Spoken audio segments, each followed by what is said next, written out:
funny Caribbean, usually tranquil island? I think that one has to distinguish two clear things.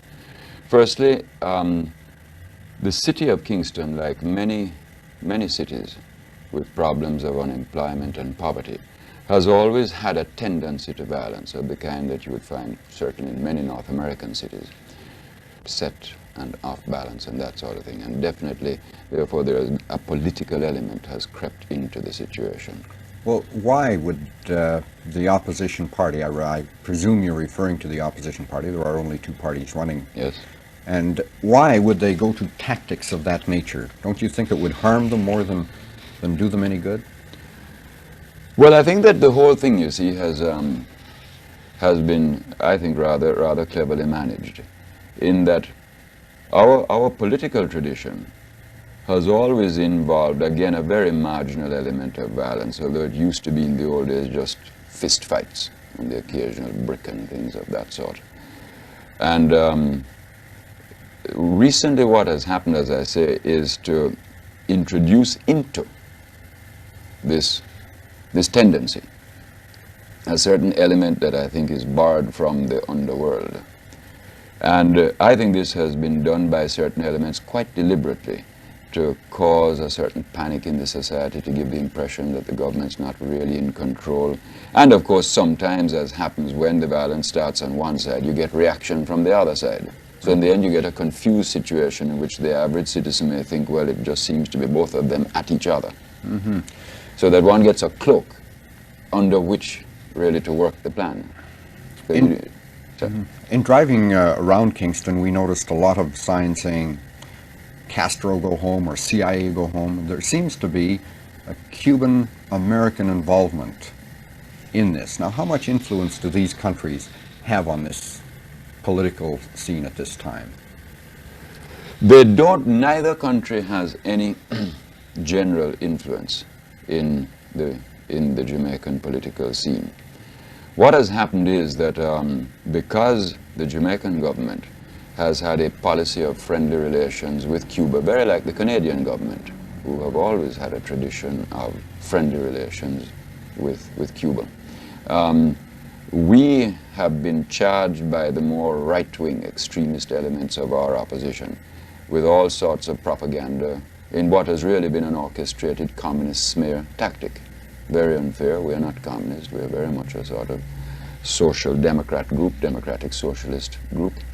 And these smear tactics have been worked, which accounts for the Castro go home kind of slogan. And then, of course, there has been a certain tension in certain elements in the United States of America about our relations with Cuba, as indeed there is tension in America towards Canada's attitude towards Cuba, as you know, is not approved of by the State Department.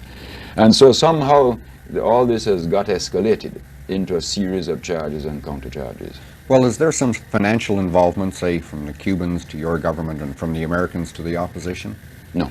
Well, I can't speak for the Americans with the opposition. There's no financial involvement between the Cubans and us, none whatsoever. The Cubans are investing here, though. They're like building a school. Well, that really was a gesture of solidarity. It's very much a, you know, there's a new thing emerging in the third world, where third world countries often do things for each other on a cooperative basis in a manner that I think is quite new in world experience and very interesting. We, for instance, are helping them with no charge at all with some things that we think we are quite good at, like tourism. We send teams for no charge to help them organize their new tourist industry. And also we have been one of the countries here who has, I think, shown courage in standing up for Cuba's right to be accepted as a normal part of the Latin American family. And I think that they appreciate this, and as a gesture of solidarity, offered to build this school as a sort of reciprocal gesture, which of course became a subject of propaganda. Yes, why would they be so touchy, though, for people to take pictures of a project like that? Well, you see, because they have been, the fact that they're building this school has been the subject of a lot of unfavorable comment in the American press. Right-wing elements in Jamaica have been very nasty about it. And they, after all, you know, have a very unfortunate experience with the CIA, as I'm sure you know. And they have had their own embassy. Yes, in recent times, for example, their embassy has been attacked twice here by extremist right-wing elements. And I think that this tends to make them very sensitive and therefore touchy, as you said, touchy about the situation and very careful. And, you know, with the state of emergency on, they would be particularly, I think, cautious at this time. What about Canadian investment in Jamaica? I understand it's about $300 million. And with the swing toward socialism or perhaps eventual nationalization, what sort of situation are they in now? Is it a precarious thing for them, or? No, we have very good relations with Canadian capital generally in Jamaica. We've found them to be good corporate citizens. The banks, by and large, cooperate with the government very well. We really haven't had any problems in that. And with one of your major investments, of course, which is the Alcan operation. Here, we, as you know, are in the middle of a major revision of our whole bauxite strategy, because this is our critical basic resource. It's the one really big thing we have going for us, apart from tourism. We have our people, we have bauxite, and we have tourism, and we have sugar. And our negotiations with the Alcan group to work out a new relationship between them and the Jamaica government are going very well. And I think are getting quite near to an amicable settlement. Mm-hmm. One of the, I should have asked this along with the first part of the interview, but one of the reasons I got for the, if I may call it, terror and unrest here, was the unemployment factor. And the fires and things that have been going on in a very poor area. Do you feel that perhaps it's because of these poor people and the unemployment rate that has... No, absolutely not. Absolutely nothing to do with it at all. What that does is to create a tense situation. But the actual terrorism is manipulated. And it really is very easy to demonstrate this, because some of the problems that we have had have been small groups of gunmen who operate from quite expensive Toyota cars. Now, when you own a Toyota car and the three of you work from that, I don't think you really are poor. But what the poverty does, as I say, is to create an atmosphere that can be exploited and manipulated by anybody who is ruthless. Where the unemployment is concerned, for example, with all the tremendous world inflationary pressures that have hit a little country like Jamaica so hard, and now with the economic recession that hit us so hard late last year and earlier this year, in spite of all that, we have actually reduced unemployment slightly. Not as much as we would have liked, but we have actually pulled it down a couple of percentage points. Mm-hmm. Do you feel that these poor people then in Trenchtown and other areas are being used? Oh yes, as far as this is concerned, there's no question that they're being used. Mm-hmm. No question at all. In regard to terrorism on the island then? Well, it's not really terrorism on the island. Well, that's what I'm getting at. What about the tourist situation? No. Is it safe for tourists? Absolutely safe. It is, although it's a very unpleasant situation, it is our good luck, in a sense, that all of this has been restricted to the urban ghetto area.